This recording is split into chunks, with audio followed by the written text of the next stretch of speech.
Hello and welcome to the EconBuff podcast. I'm your host, Lee Stitzel. With me today is Dr. Ryan Mattson. Ryan is a professor at West Texas A&M University and a research associate at the Center for Financial Stability. Ryan, welcome back. It's great to be here, and I'd just like to say before this podcast begins that my views are my own and not those of West Texas A&M and the Center for Financial Stability, and probably not those of, not yours as well, there, Lee, but yeah. Yeah, we'll see. It's good to work this out, see if you and I get on the same page here. I'm looking forward to this one. Very exciting. So the reason that we're here is to talk about Lael Brainerd. So Brainerd took office as a member of the Board of Governors for the Federal Reserve System in 2014 in order to fill a term going through 2026. Yes. And in 22, she was sworn in as vice chair for a term ending in 26, but she resigned February 18th of 2023. Mm-hmm. And so I wanted to get your opinions on how you see this changing the Federal Reserve going forward, but set us up before you kind of get into your opinion on why this particular event is so important to talk about. Yeah, so let's talk a little bit about Lael Brainerd, and then if we can, I'd like to get into just the Fed in general. But the announcement of Lael Brainerd as a vice chair of the Fed was a bit odd and seen by at least me and some others in the people who watch the Federal Reserve as a signal that she was going to ascend and replace Jay Powell once Jay Powell's term was up. It's that whenever these press conferences are held on the reappointment or appointment of a Federal Reserve chair, they don't mention the vice chairs, or they may mention them, but she was at the press conference, if I'm remembering this correctly. Maybe not, maybe I should check that and you guys can correct me in the comments, but she played a role in this. And it seemed to be that, this continues some of the Fed tradition of wanting stability. We want people to know that Jay Powell is going to finish out the second term for sure, but we also want people to know that if he does not, this is the person that we will then reappoint. And there's always some kind of speculation of who's going to be next, but it's usually pretty obvious who's going to be next. But now she has stepped down and is no longer at the Federal Reserve in order to go up. That doesn't mean she can't be appointed as the Fed at the end of Jay Powell's term, but usually the Federal Reserve chair comes from the Board of Governors or this group of people who vote on Federal Reserve policy. So her stepping down is a significant event and I think deserves a little bit of attention and a little bit of analysis. So why is it that the Board of Governors is so important? So for our listeners out there, I don't think they're going to have a sense of the Federal Reserve System structure. Yeah. And they're probably going to recognize a name like Jay Powell. They're probably going to understand that he's the chair of the Board of Governors.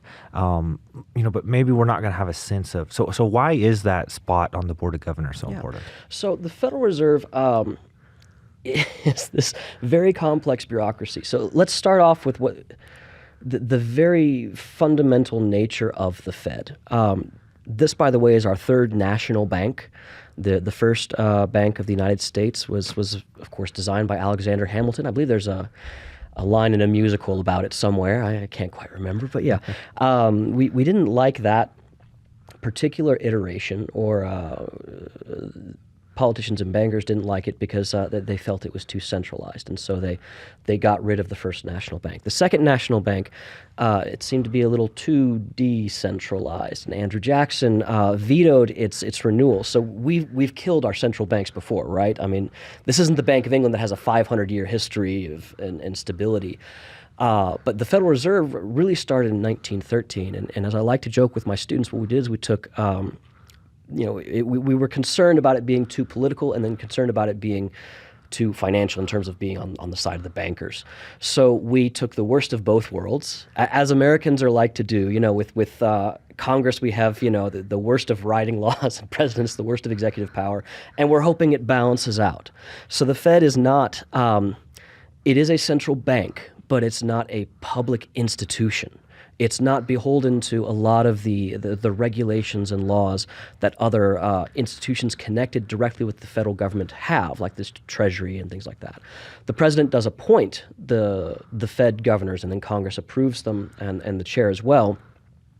But the Federal Reserve tries to maintain a certain amount of independence. And this is kind of a bit of a joke thing, but something that helps my money and banking students, at least as I see fit. I like 90s references. I'm an old guy. I think we've talked before about there's a Simpsons reference for everything. So I say, imagine Mayor Quimby, who, is this kind of corrupt mayor. I mean, well-meaning, but corrupt. And then Uncle Scrooge. And you're combining those two, and that's the Federal Reserve. And this is a good thing, actually, because we want those two balances. So the Board of Governors is the decision-making body of the Federal Reserve. And this is located in Washington, D.C. So I guess we're going to start at the top here, and it's got a chair, 2 vice chairs, and then all in all, there should be 7 members. We were at a unique point before the recent appointment of Lisa Cook and Philip Jefferson, where we had empty seats, giving a bit more power to the other voting members. But now we've got a more, well, at least we had a more balanced FOMC before that. So we have Jay Powell, the chair, Lael Brainerd, the vice chair. Michael Barr is also a vice chair, but in charge of different aspects of it. Michelle Bowman, Lisa Cook, Philip Jefferson, and Christopher Waller. These people are appointed to what should be 14-year rotating terms. Sometimes they fill out a different term. Lisa Cook, for example, when she was appointed, was filling in for a term that is up, I believe, in another year. So she's up for reappointment in another year. What they do is they look at all this economic data that comes in from the districts, and we'll get into those in a second, and they make a decision about what they want to do with the Federal Reserve's asset balance sheet. And I'm being careful with my language now, I think, as you can tell, because I think, usually I'd say, the Fed funds rate. No, they make decisions about the Fed's asset balance sheet, which will then be a decision about the federal funds rate and other reserve requirement rates and discount rates.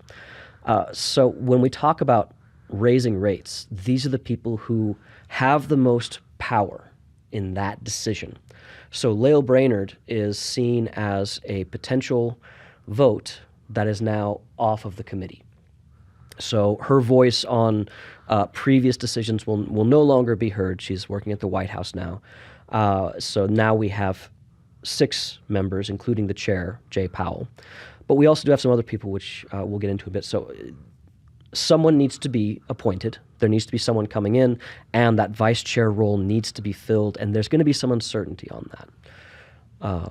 So I can keep going, and let me do one last thing. I see you got a question, but let me hit one last thing. These votes tend to follow the chair. On very few occasions, you will get a dissenting vote, and a lot of the press around Lael Brainerd seems to have been that she was a potential dissenting vote on the Open Market Committee. That, however, is it's just not true. When you look at the Federal Reserve Open Market Committee votes, whether we're going to vote to raise rates or we're going to vote to contract the asset balance sheet, she would more often than not vote with the chair. And I'm willing to bet, people can go and check me on this, that she voted with Jay Powell a lot more than she voted against him. The votes I've seen against that she voted on were related to mergers and who comes into the Federal Reserve as a bank. So I think you've kind of covered kind of what the Board of Governors is and what it's doing, and I think that's really good. And you kind of opened up 2 different potential directions to go from here, right? One is kind of talking about the history and the political economy behind this. But I want to kind of explore this voting angle, right? So the fact that we have a dissenting or not dissenting vote would be one very obvious, almost like crude measure. But a process like that, you could have a lot of input, and at the end of the day, kind of, the votes all come out pretty, lots of unanimous votes or lots of votes with very few dissenting opinions. But a lot can happen behind closed doors, and you can have a voice like Brainerd that's coming along, and it's like, okay, we're not really voting against things that often, but it can essentially be like a dissenting opinion in the room, right? And can kind of be pulling back on the reins of the way that everybody else wants to go. So what is it? Give the listeners a sense of what it would even mean to be a dissenting vote. Like what would somebody that's in that situation, what kind of school of thought are they coming from? What kind of opinions are they holding? What kind of things would they prioritize their concerns about one area over a different? All right, so everybody's obviously thinking about doves and hawks. Is that the kind of categorization that you're talking about, or are there some other things at play? That would be the immediate categorization that I would talk about. With the Federal Reserve, you don't want to think about Republican or Democrat. You want to think about hawk or dove, because Alan Greenspan, for example, was appointed and reappointed by both Republican and Democrat presidents. The same with Ben Bernanke, the same with Jay Powell, who was appointed by Donald Trump and reappointed by Joe Biden. So what are hawks, and who are the hawks and who are the doves, and what do they believe? So hawks is generally a term for a macroeconomic policymaker who focuses on inflation. They believe strongly, and I'm being very, very vague. Obviously, people have different kinds of opinions with this. I'm going at the most foundational level here. They care about inflation. They want a stable inflation target, which we've all agreed is 2%. Now, you can still be a hawk and say, well, maybe it's 4%, but you're a hawk saying we need to stay on that inflation target. If we're at 2 and the target is 4, then it's too low. If the target's 2 and we're at 4, then it's too high, that kind of thing. A dove is a macroeconomic policymaker who is very concerned with, I was going to say unemployment, but actually, and let's really delve into this, they are concerned with output in GDP. Now that is a big umbrella term, because that can include, for example, if we're going to say that Lael Brainerd was dovish, she may go... let's say she votes for Jay Powell, but then as a board of governors, she has the right to go before the media and say, well, I voted this way, but let me explain why I think maybe I would have also dissented. Maybe wages aren't growing fast enough. Maybe job growth is higher than we expected. All of this falls under a category of GDP. Now, the hawks and the doves are the two kind of back and forth views that you'll get from the Federal Open Market Committee. However, the hawks always win, at least since Paul Volcker, who really, I think, brought in the inflation hawk strength after 1979, 1980. The hawks have had a very oversized influence. And I think that is a good thing, because I at least come from the school of thought, hey, the central bank's got one job. Let's have them worry about inflation, and that's the one thing. I get concerned when they worry about other things, but I want them to do a good job with inflation. And you're fairly mainstream in that opinion. And I'm fairly mainstream. That's the general orthodox view of things. I'm not out in the weeds on this. So let's kind of explore that just a moment. Sure. Right. So and you can expand on the Volcker thing, right? But if I were to encapsulate that in just a few sentences, it's this idea that, Volcker comes along and sort of saves the day in the case of inflation by willing to do things that people around him and people preceding him in particular were not really willing to do. And so that becomes a very visceral lesson in inflation fighting. And I can't think of how the doves could have a situation where they could come in and save the day in terms of output and create a visceral episode which to hang their hat on. And so it becomes a very difficult. This is good.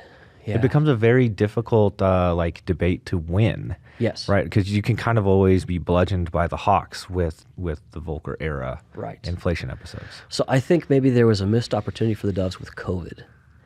I think that is where a central bank becomes very, very concerned with output as opposed to inflation.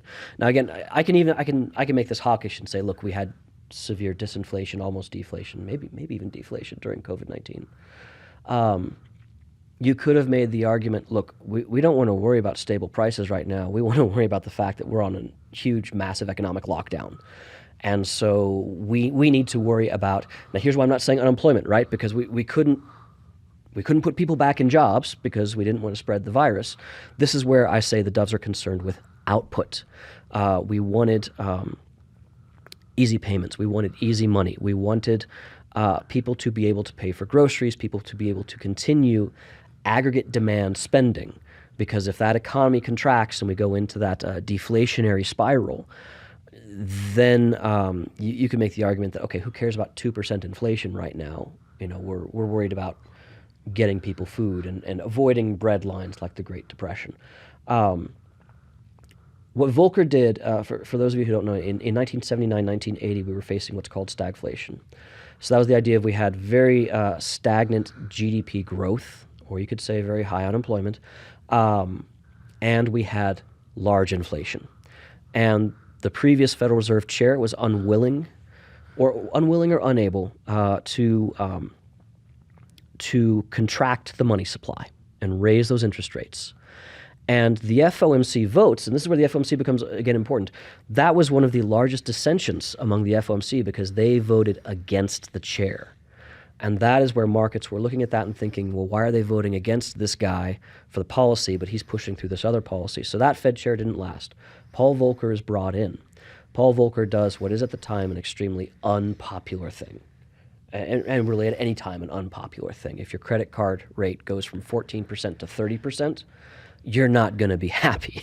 If you're on the market for you're in the market for a house, and interest rates last year were, 5%, and then this year they're 14%. You're not going to be happy with that. Everybody likes easy money. Everybody likes easy money. You and I have had these kind of conversations, right?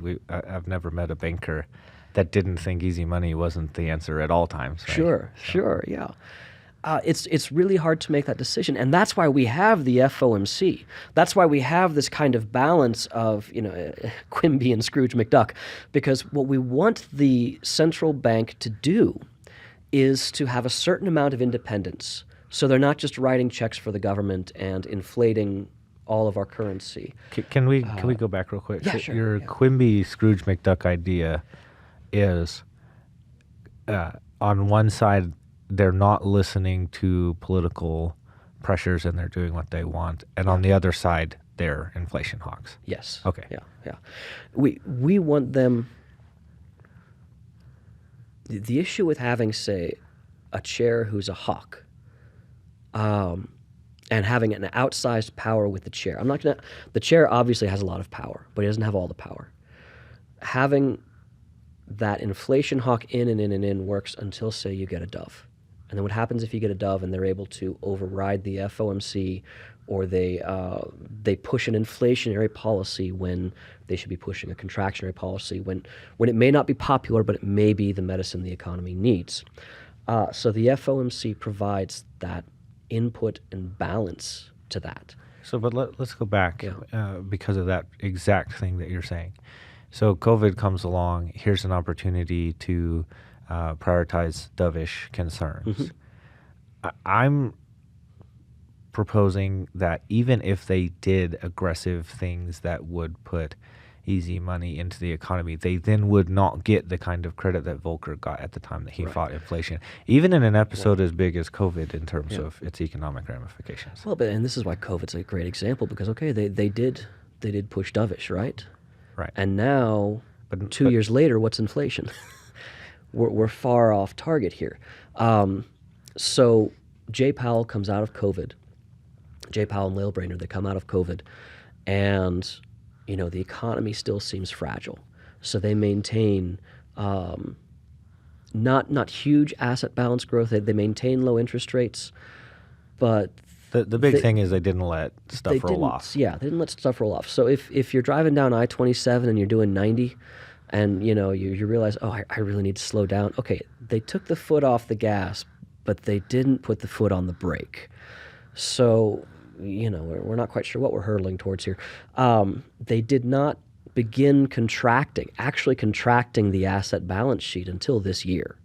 So I'm not sure why people are surprised inflation is still high right now, because they haven't really enacted the policy except in December and January lately. I think there's just a lot of misinformation about inflation, and I've had you and others, including Rex Piesky, on about inflation several times. I think you just have a couple of things where we've heard people say to us, you and I standing in the hall having this conversation, and somebody says, well, inflation was 8%, now it's 6%. Does that mean inflation's gone down? It's like, well, no, that's still 6% growth rate. Yeah. So I think there's some and maybe we could get into expectations, but that's not really kind of the goal of this podcast. So I'll leave that to you, what you want to say or not say there. But I think what inflation is and how it works and what to even expect from it is a little muddled for a lot of people. And I think the thing about expectations in the FOMC is that we've had this expectation the Federal Reserve will take care of inflation. I don't think, from my lifetime perspective, in the 90s, the aughts, and the teens, we all kind of take for granted the Fed is going to focus on inflation, and now there's a question that maybe they're not. Is the Fed dovish right now? No.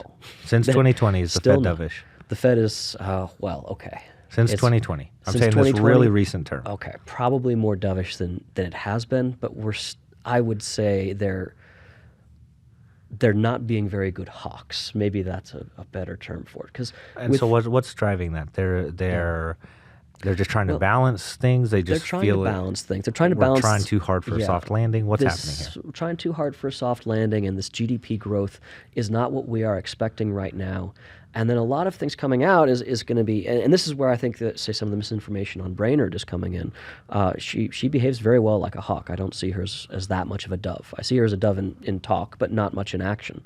The FOMC places that pressure on itself to be hawkish. So even if you get a dove like Janet Yellen, and I say Janet Yellen's a dove going for her San Francisco Fed presidency. When she was president of the San Francisco Fed, all of her research was on unemployment and output. She was seen as a potentially dovish Federal Reserve chair, and she came in and her first statement was inflation, inflation, inflation. She turned into a hawk.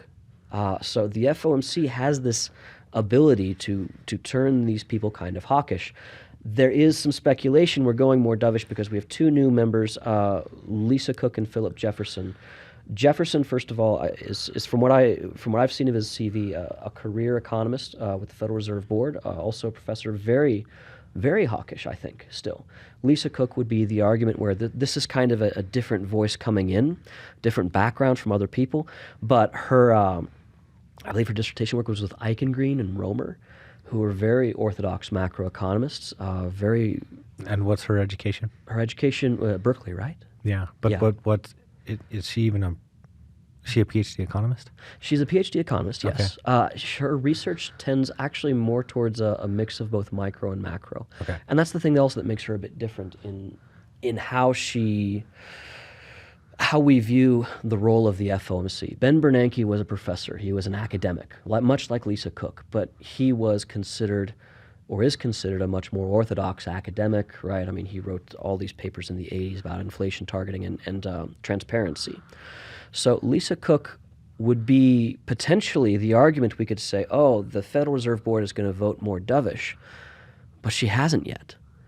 So we have this person who people are unsure how she's going to vote, and she's voting very predictably according to how the chair votes and how other people at the FOMC vote. Now, that's only 4 months, but... Lisa Cook comes from Biden's cabinet, right? She comes from Michigan State University before that. Was she not? She was an economic adviser for Biden. Yes, economic advisor. She wasn't in the cabinet. She wasn't in the cabinet. Okay. Yeah, so I was thinking, well, this is what I was trying to say, is that she's coming from Biden's economic advisory, but that goes back to the Quimby thing, right? So now the Fed's getting people straight out of. Should that raise alarm bells? Why or why not? So Lael Brainerd is going to Biden's cabinet, right? Is there too much interplay with this? Let's take this out of the Federal Reserve. When you see people going back and forth between big pharmaceutical companies and the FDA, everybody sets off alarm bells because they just go back and forth. Yeah. Right, and so let's talk regulatory capture for a minute. Sure. So let's take a look at. You can take a look at both. Actually, let's take a look at Alan Greenspan. There's an interesting case. Before he was Fed chair, I mean, you would, because he's always kind of the weird one, right? The odd duck. Very almost libertarian economist. But you look at his career at the Federal Reserve, and he looks very much like Paul Volcker, who is a Democrat, worked a lot with Jimmy Carter, worked a lot with other Democratic candidates after he was the Federal Reserve chair, one of the designers behind the it wasn't the American Recovery and Reinvestment Act, but it was one of the bailout plans and TARP for 2009-2010. And Ben Bernanke, a lifetime Republican, also generally considered very very aligned with the George W. Bush administration, but they all look about the same as Federal Reserve chairs. They all vote almost the same way that you would expect them to have voted over a 35, 40-year period. Yeah, because they showed up on day one and they were told their job was fight inflation. Right, which I think this goes to the kind of brilliance of this 1993 paper that came out that proposes something called, I was going to get there, to the Taylor rule, because this nice simple formula seems to track really well with all of these different economists. So how much of that is how much of that is kind of what you're describing? Yeah. Some kind of educational background and whatnot. Yeah. If I get appointed to the Board of Governors tomorrow and make my way up to Fed chair, I am not going down as the Fed chair who let inflation run amok. Yeah. So, I mean, there's kind of the element where I think we're almost back to that Volcker, the Hawks have won and the Doves really can't gain a foothold. Well, there's that political, and I don't mean political like Republican and Democrat, but that political, how the system is working within the Fed pressure. And the pressure seems to be towards the Hawks. And yes, we can, in certain extreme situations, see dovish behavior happening. But I think the joke that you and I had maybe 4 or 5 years ago when Jay Powell was appointed, and we were wondering who it was. I would joke with you that, they could appoint Ivanka Trump, and in 2 weeks, she's going to be an inflation hawk. Mm-hmm. And whoever you are going into the FOMC, it changes because people respond to those incentives. They respond to the requirements of the job, the pressures of the job, and the pressures of those around you. The dissenting votes that I've seen happening in the past year, and every now and then there's one token dissenting vote, and the most recent one that I can remember comes from James Bullard, who is part of this, I guess, the second arm of this FOMC, but the district presidents also vote in turns on this. And James Bullard had a turn, actually he was last year, excuse me. He's with the St. Louis Fed, and they're not voting this year, but they were voting last year. He voted against Jay Powell's interest rate rise of, I think it was 25 basis points at the time. And he put out a statement that said, I voted against this, not because I think we should keep rates low. I voted against it because rates are too low and they need to be higher. So you're saying the Hawks are the Hawks are dissenting among themselves right now, as opposed to any kind of dovish argument that we need to, really stimulate the economy. I think they're all looking for a soft landing. So you've painted a picture, kind of going in two directions. Yeah. One is the chair of the Board of Governors tends to get what he or she wants. And that there's a lot of power there, and there's not a lot of dissension going on. And a lot of times, even when there is... And we haven't talked about New York yet, so we got to get to that, too. Right. Well, okay, actually, this is sort of the direction. Okay. I don't know if that's exactly where I was setting you up to go, but just kind of, where does the decision-making power come from in the Fed? Is the FOMC versus the Board of Governors? You've kind of talked about that a little bit. Is there a lot of policy shaping that can happen from anywhere else in the Federal Reserve system, or is it the Board of Governors follow what the chair wants and the rest of the Fed system just falls in line? Yeah. So the Federal Reserve is made up of the Board of Governors, and we are District 11, the Dallas Fed District, which has Texas, New Mexico, and Louisiana. And I bring this up to say that these are kind of the regional representation. So of these member banks, they get 5 votes on the FOMC. So you have the Board of Governors getting their 7. The districts get 5. And those 5 change over with one exception. And that is the New York Fed president always votes in the FOMC. So really you have 4 of the districts rotating out. So St. Louis voted last year. Dallas is voting this year. So the listeners are jumping to the conclusion that the Board of Governors comes into the FOMC meetings and just beats up on the rotating cast of the district presidents, which Partially yes and partially no. Depending on how deep you want to get in this episode, we can talk about how the district presidents are appointed, and the Board of Governors has a role in that too. But that's okay. These are Lori Logan, who's our new Fed president, has a chance to go to the FOMC and represent the interests of the Dallas Fed district of southern New Mexico, northern Louisiana, and the state of Texas. But John C. Williams, also who was her former boss at the New York Fed, she was appointed to Dallas from the New York Fed. Okay, so wait, let's talk about that. Yeah. All right, this is where yes. we're all gonna get all good over the Democratic place. Yeah. Republic Yeah. fans here, right? Everybody listening to this is going to come from, that's how governance works. This is how representation works.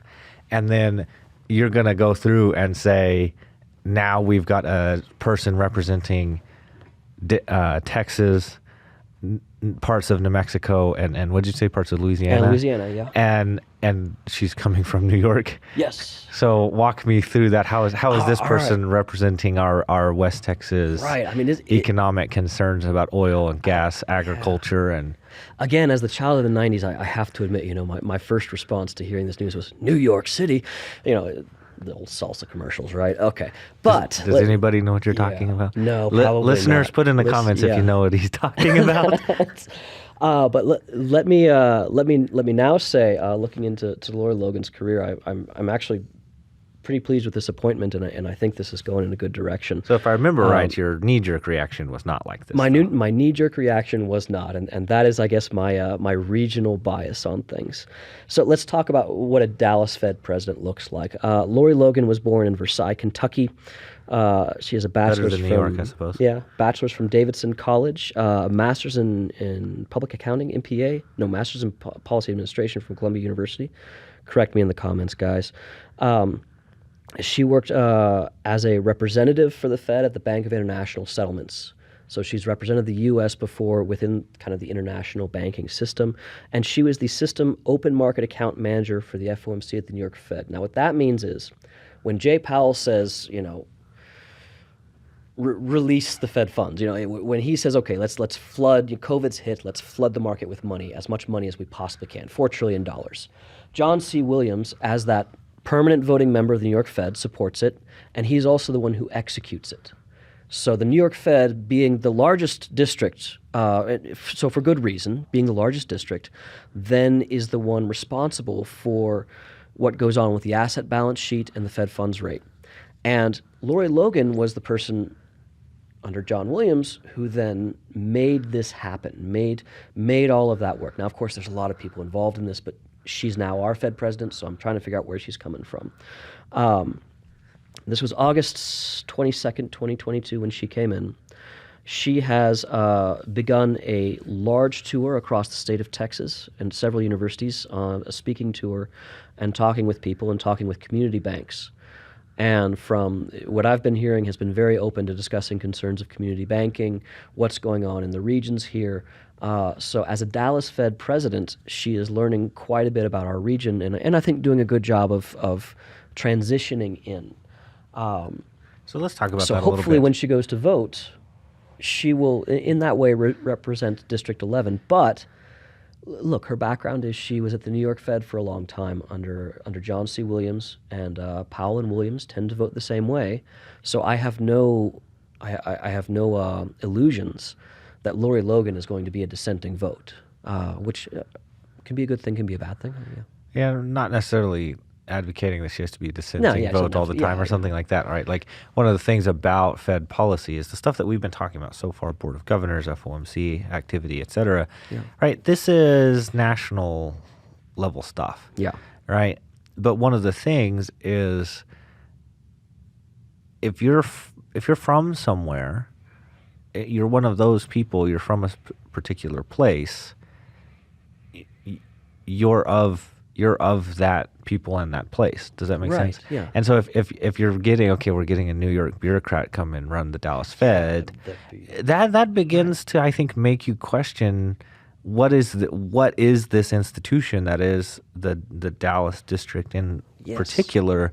It's an extension of the national. It's an extension of New York. Yes. It is not Right, obviously I'm not saying that this individual going around and talking to different community banks is somehow a bad thing or anything like that, but that doesn't make you a Texan.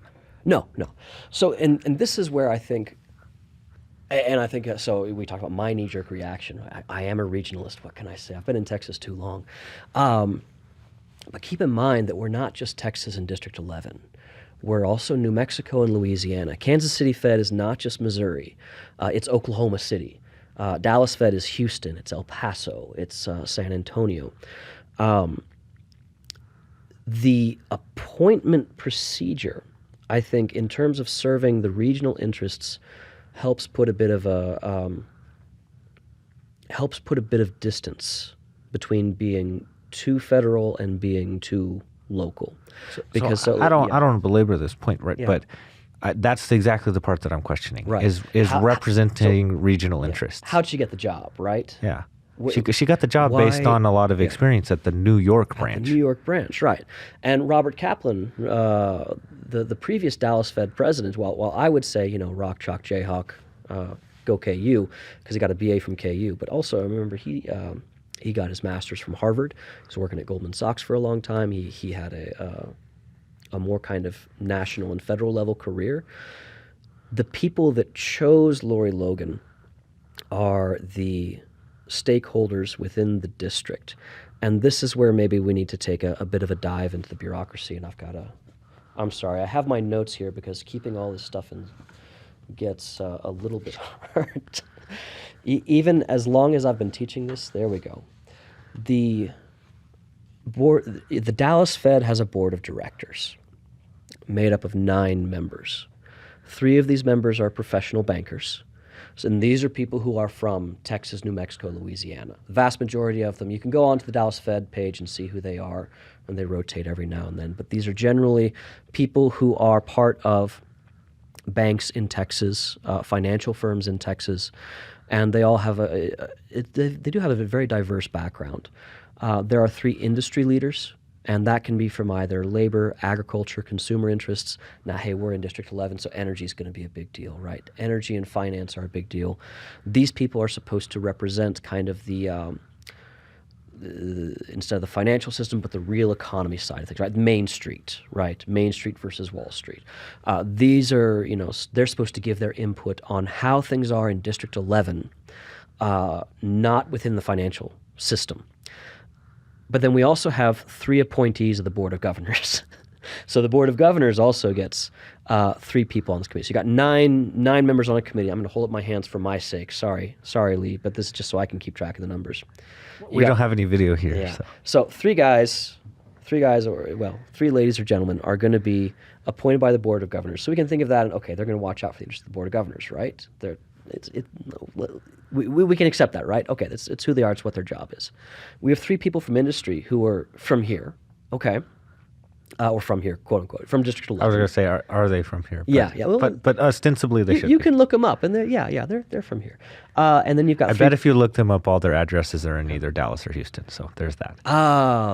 From my memory, I saw a lot from San Antonio. Oh, and I know for sure one guy from El Paso too. So that is interesting. You should got 3 people, and then the other 3 people should be bankers from the area. Now, before Dodd-Frank, that meant, and there's the caveat, right? That meant there were 9 people voting, and the Board of Governors had maybe a 33% influence on the decisions. The Board of Directors. These directors appoint a president. 6 of them seem to be local people, and they vote for that.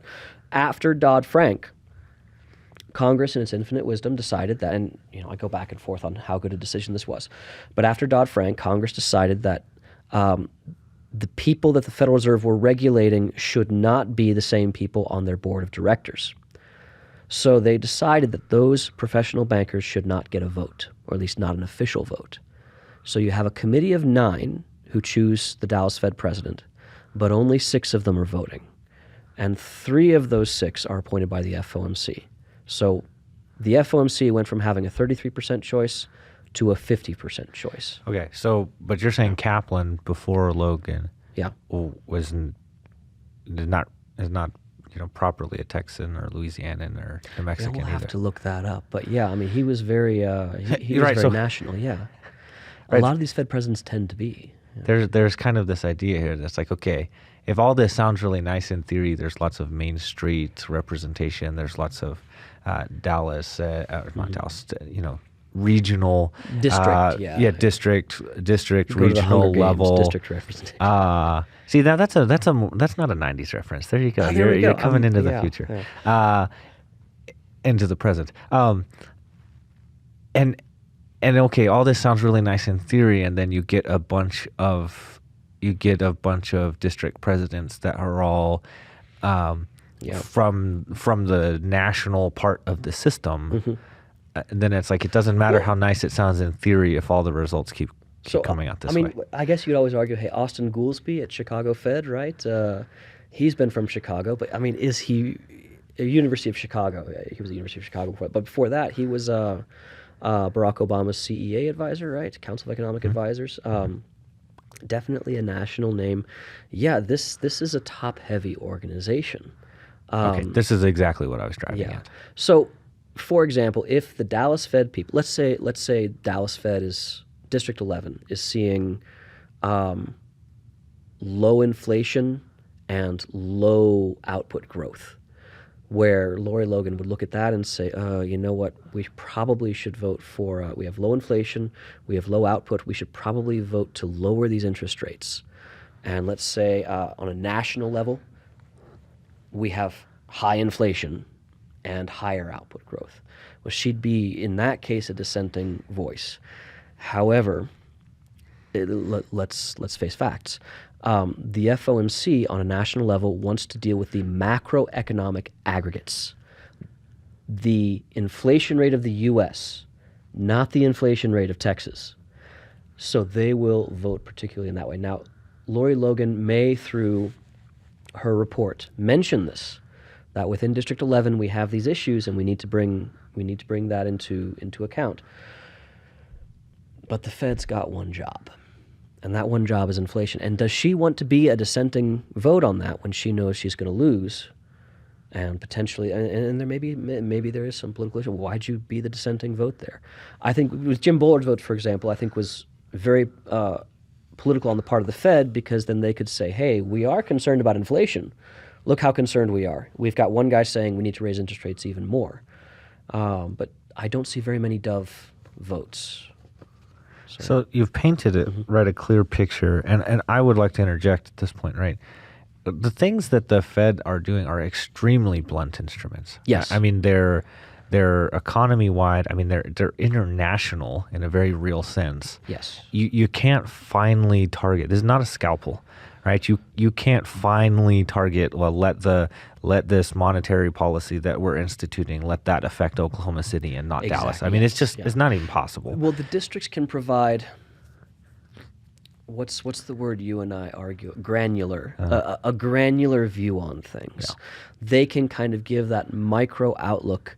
This may happen within this district. So let me say this really quickly, and maybe this is not really for you and me to argue about, right? But macro in general and aggregates in particular has its own kind of problem, right? This is a really rich and deep topic for another podcast. So I'm not going to ask you to get into that. Just the listeners need to know we're taking macro and aggregates and what the Fed's overall goal is as a given. But what I would like you to comment on is, so then what are the districts doing? Why have a District 11?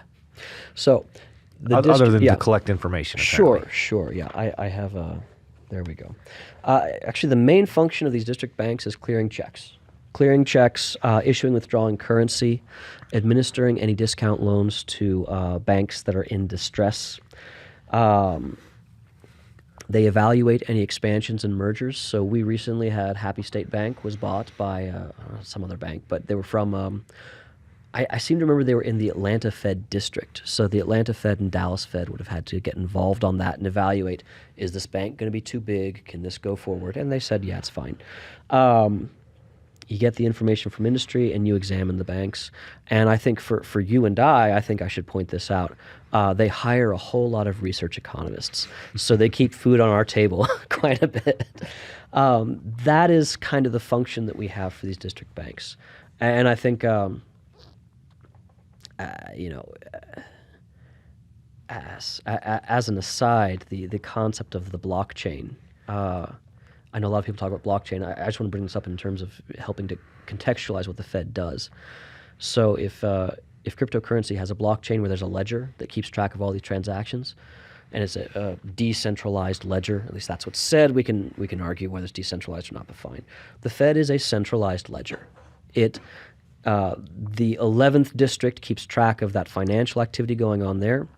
If I write a check to my parents in Tulsa, Oklahoma, that clears both the Dallas Fed and the Kansas City Fed because both of our banks are members.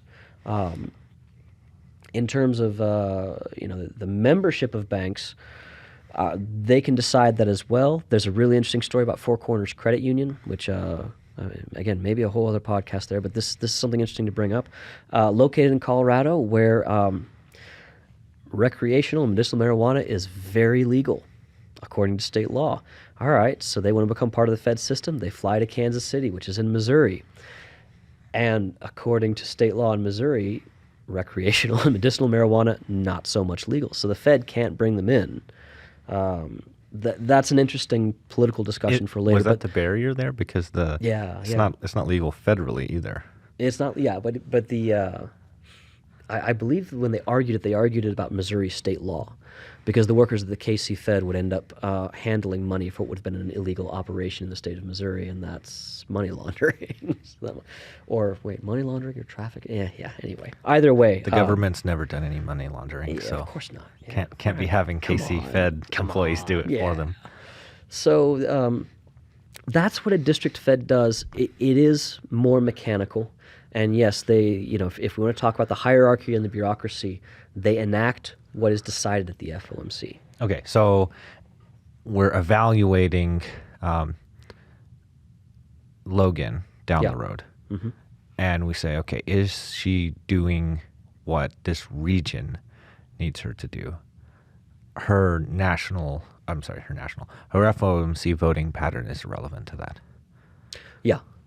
Okay. If she maintains the plumbing at the Dallas Fed, if she maintains the issuing and withdrawing of currency and bills, administering of the discount loans, she provides good information to the FOMC, that is a good Fed president. Whether she is a dissenting vote or not probably doesn't mean anything for you and I on a daily basis. Maybe for someone who's an inflation hawk, they may care about that. But I'm not sure. I'm not sure you and your listeners are as hawkish as I am. I would guess that we are probably. Maybe. I'm certainly in similar hawk territory as you. Yeah. I can't speak for the listeners in that regard, but most people hate inflation quite a lot, which is why it's easy to be a hawk. By the way, that's another thing that we haven't talked about. Why it's easy to be a hawk. Yeah. But hey, what got us to this conversation is, right, I set us up with, here's the chair and the board of governors and the FOMC, and then here's the system. And where is the conversation happening? Where is the pushback happening? And you've already said a couple times, the Fed system is very top heavy. Mm-hmm. But now we're describing a way in which, again, right, the listeners to this podcast are going to be fans of representation in a democratic republic style. That's not what the Fed is. Well, yeah. So talk to us about that kind of. Sure.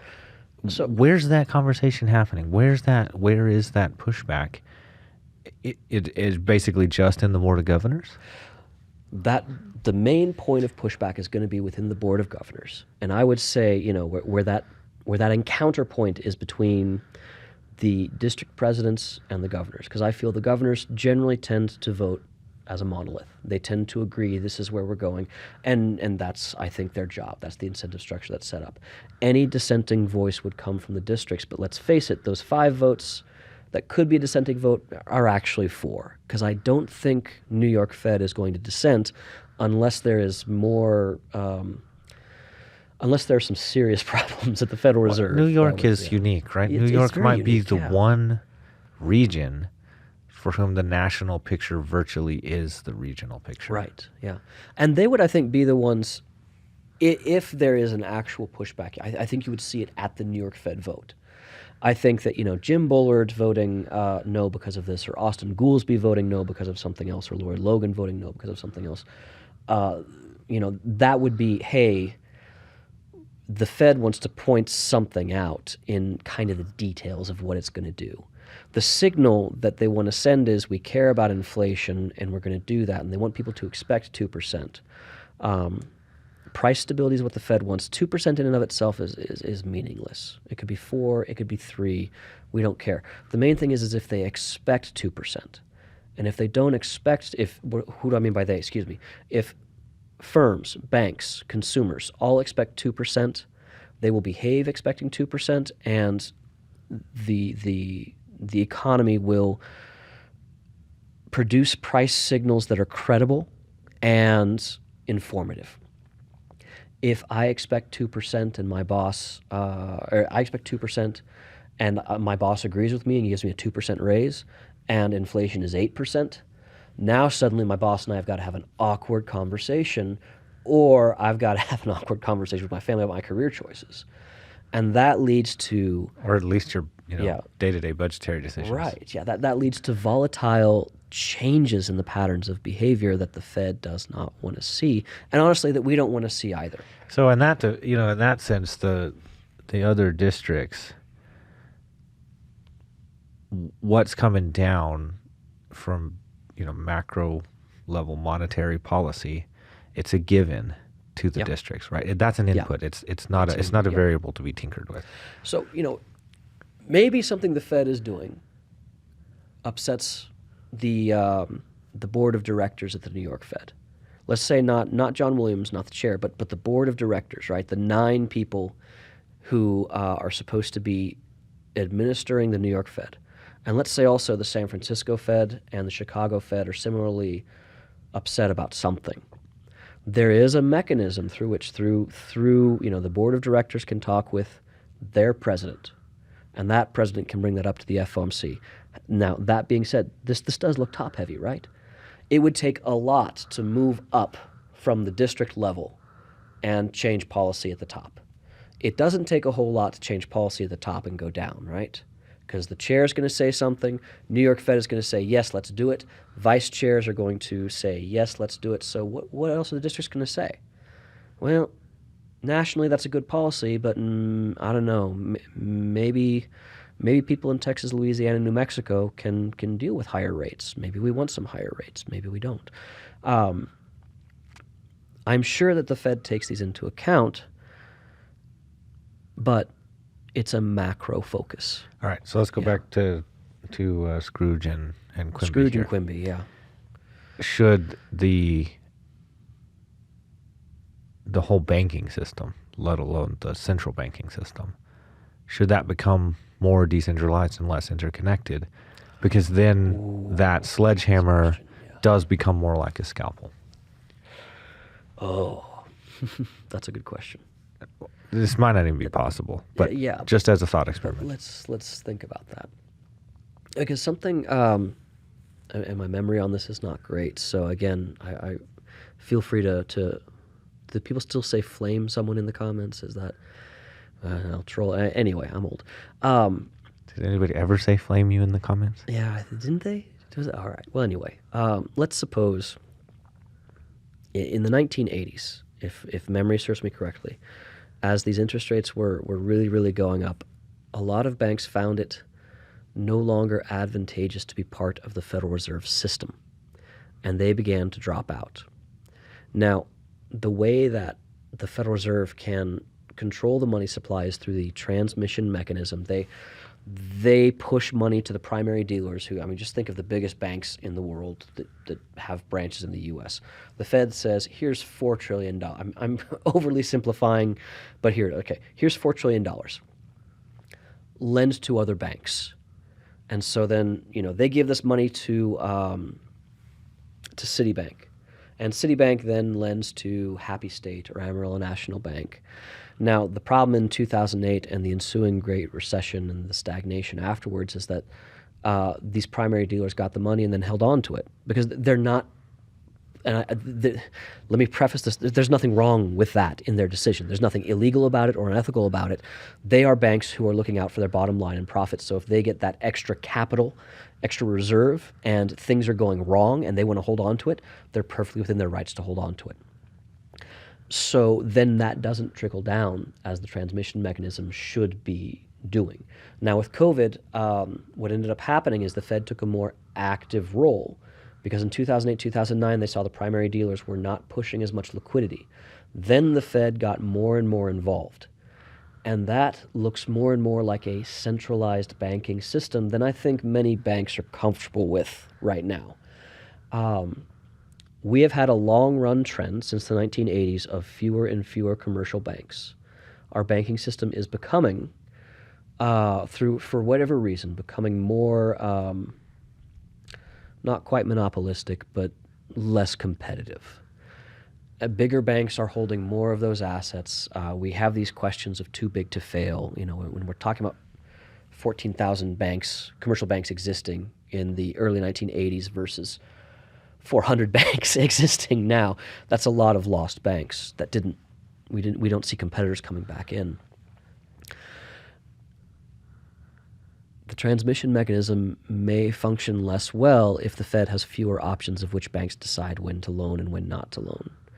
So the Fed could conceivably become more engaged in direct lending, but that would put them in direct competition with Amarillo National Bank, with Citibank, with Bank of America, which I don't think the Fed wants to do. That being said, it could happen. The FOMC could decide this. Have we seen banks leaving the Federal Reserve System lately?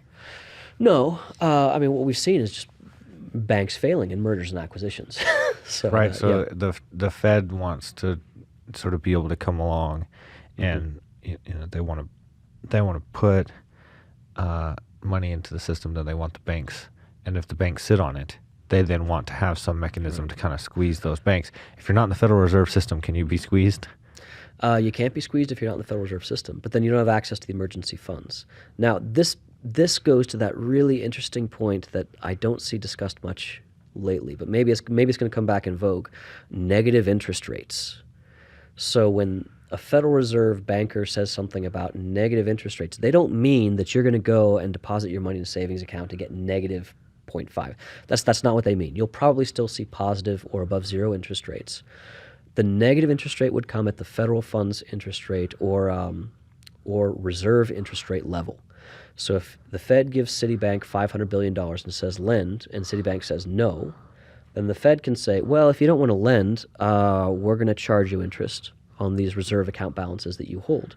And then Citibank will say, okay, sure, that's better than nothing, right? They'll say sure to either holding on to it and paying it, or they'll say sure to lending it out, depending on the level of that negative interest rate there. That can be conceivably one tool. It's what Bank of Japan does. It's what the European Central Bank does. Yeah. It had never occurred to me why that might not work, right? Because if I'm the Fed and I push, pick a number, $500 billion in, and Citibank gets their $500 million of that. Yeah. That's money they didn't have yesterday, and they're like, okay, and now we're going to start charging you. Yeah. Then Citibank's going to go, okay, so I'll get $500 million minus interest. It hadn't occurred to me that might not work very well. Yeah. What's your take on that?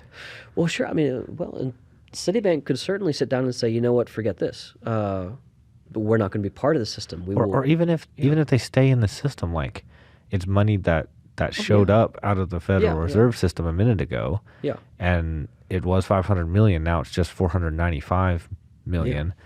That doesn't really go on their balance sheet as a loss of $5 million. No, it doesn't really. I mean, what Citibank has to make a decision on is, all right, we got this $500 million. What profit can we get from it? And in 2009, 2010, it was really risky to lend, right? I mean, you didn't know who was a good borrower. You didn't know who was a bad borrower.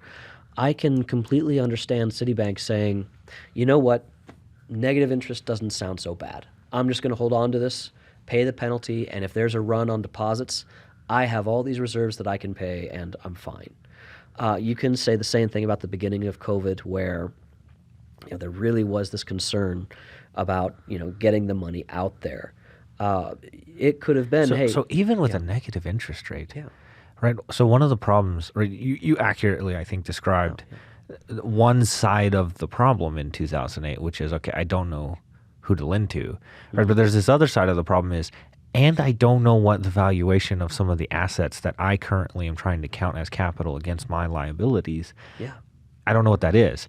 Well, money that the Fed put into the system, even if it were on negative interest, which at the time it wasn't, but even if it were negative interest, that's a known value that then counts to my capital, counterbalancing my liabilities. What number negative interest would have to happen to offset that kind of benefit in a crisis? Well, and let me add to that. All right, let's say you're getting negative interest, but let's say we have large amounts of deflation. So suddenly, that negative interest may, in real terms, actually pay more and not be a bad investment. I mean, the transmission mechanism depends on the incentives of the Fed and these banks lining up. And Citibank runs on a profit incentive. And they should. They're a private bank. That's supposed to be their lane. That's supposed to be what they do. I don't want Citibank worrying about monetary policy. I want Citibank to survive so my deposits get interest. They may not have that incentive to actually lend, and we saw that in 2008. And in 2020, let me throw another thing out there. Let's say there is negative interest, but let's also say there's a global pandemic. And banks, let's all go back to March of 2020, where we don't know how to deal with this. Should we wear a mask? Should we not wear a mask? Is walking in the park safe? So you're telling me that you're going to be able to make $500 million worth of loans without people going into offices and signing paperwork? I mean, it may be that the banks cannot lend. Instead of, say, this, maybe this tax subsidy argument, we may have a quota argument now suddenly. I mean, not a quota for real, but just you have a hard stop on the amount of assets or the amount of loans you can make because you cannot physically get there to sign the paperwork. That all is possible. This transmission mechanism can certainly fail. And the Federal Reserve in 2008 did quantitative easing, and that was seen as actually fairly controversial. Ben Bernanke kind of got in hot water with the Senate for buying 10-year Treasury bonds, which now it's just, oh yeah, the Fed bought more 10-year. Sure, why not? Quantitative easing is now very, very much accepted. During COVID-19, the Fed guaranteed these payment protection program loans, right?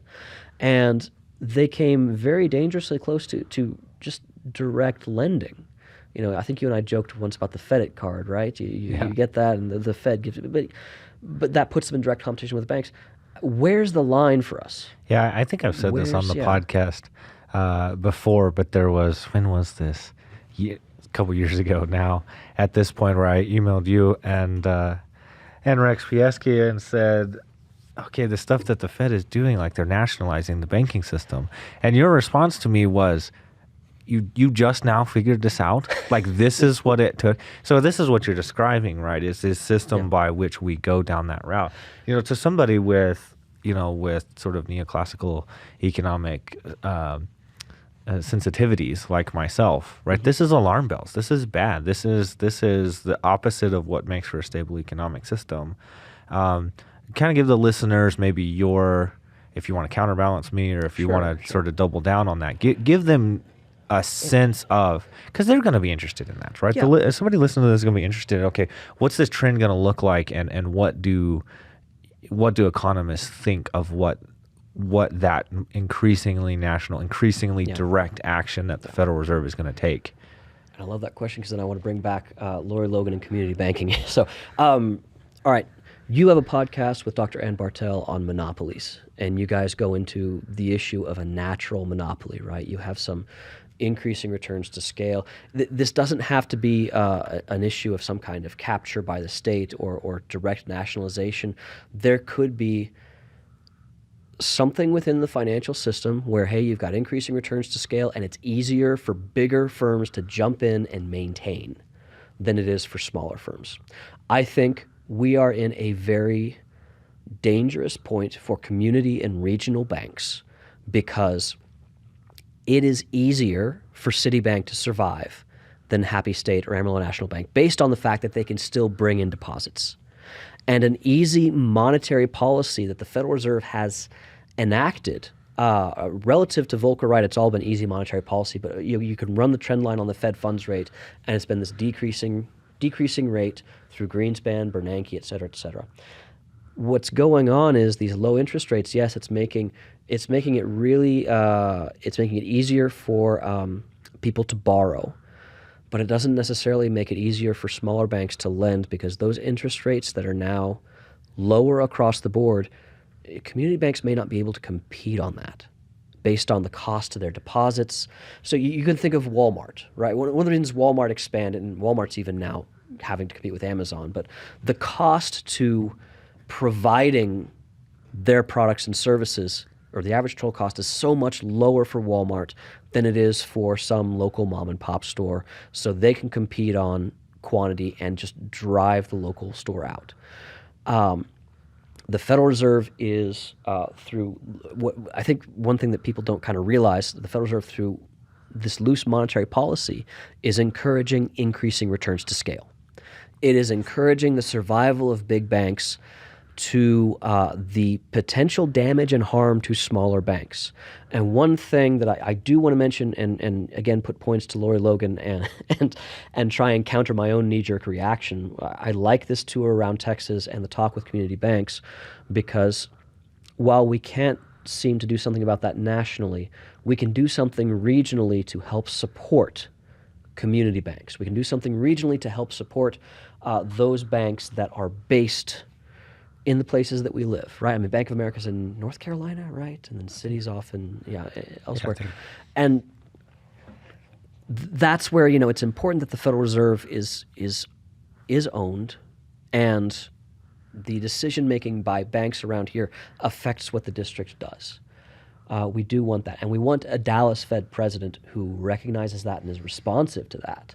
And that's the signal I'm getting there, at least. Even if she votes for a lot of loose monetary policy that could disadvantage smaller banks, there are other things she can do at the district side that would help support those that competition among trying to help bring up smaller banks. So the way that I think about reverse this trend. So the way that I think about this is there's a systemic risk to having larger, more connected banks. Yeah. Which might make it less likely that we have failure, but makes failure more catastrophic. Yes. That systemic risk is an externality, because there's nowhere in the day-to-day operations, those transactions that are happening, where that becomes a cost. So let's go even further. And again, I'm not putting on a tinfoil hat. I'm not going into conspiracy of trying to, some forces trying to nationalize banks. All I'm saying is conspiracy theories in vogue, so I think you fire away. Yeah, but let's say we have another 2008 event, and we go down from 400 banks to 200, and then another one, and we go from 200 to 40, and then from 40 to 4. And then at what point do we look at this and say, well, the banking system's no longer competitive. We need to nationalize this like electricity. Or not even nationalized, excuse me, because electricity is not necessarily, but we have favored monopolies, right? So, well, heck, we already have the district set up. Okay, so I have to pay Excel for my electricity unless I don't want electricity. So now maybe I have to bank with the Dallas Federal Reserve because that is the only survivable bank based on how we have created this kind of volatile, too big to fail system. That's a dark future. This is a bad outcome. Which is why we support community banks, right? Right. Okay. Other than right. Yeah. Lori Logan, district, regional. Let's take all that as given. I'm somewhat suspicious. I'm not nearly so. Sure. I'm not nearly so positive about that. Maybe as you are, but you're closer to it. So we'll leave that there. Maybe I'm an optimist there. Yeah. We're coming up on an hour here, so I want to bring it in for a landing. So let's do it this way. what are things that the Board of Governors and the FOMC, not the district people, not the local people, but that could happen at the top of this top-heavy mechanism that could steer us away from that potential, that could get us to more banks, more local economies that are actually going to be sensitive to their regional needs from banking? You know what? And I don't know how this is going to be taken, but expand the primary dealer list. You know what? If the transmission mechanism is going to break, they have about 20 primary dealers, and I'm sure it's much easier to do that. They're all based in New York, and New York Fed is there. But you know what? Maybe expand that list of primary dealers from 20 to 200, or maybe 400. How many commercial banks do we have left? Instead of we push out this liquidity into the primary dealers and depend on them to push, maybe the Fed needs to go directly to First Bank Southwest or Happy State or A&B. Maybe they need to go directly to them and say, all right, here's the liquidity we wanted push out. Maybe they need to be in on that conversation. But yes, this is a very top-heavy thing. We've got 7 Board of Governors, 20 primary dealers. Small systems are easier to manage, right? Easier to affect quick change. We don't vote on the Fed board, but on the other hand, they're very quickly replaced, and they've been remarkably stable since Volcker. So this is the balance we have to make. But I think the Fed needs to start dealing more directly with smaller banks and community banks and regional banks, and not depend on Citi and Bank of America to trickle down with that. My guest today has been Ryan Mattson. Ryan, thanks for joining us on EconBuff. Thanks. Appreciate being here. Thank you for listening to this episode of the EconBuff. You can find all previous episodes on YouTube at EconBuff Podcast. You can check out our website at econbuffpodcast.wixsite.com. That's WIXSIT.com. You can contact us at econbuffpodcast@yahoo.com.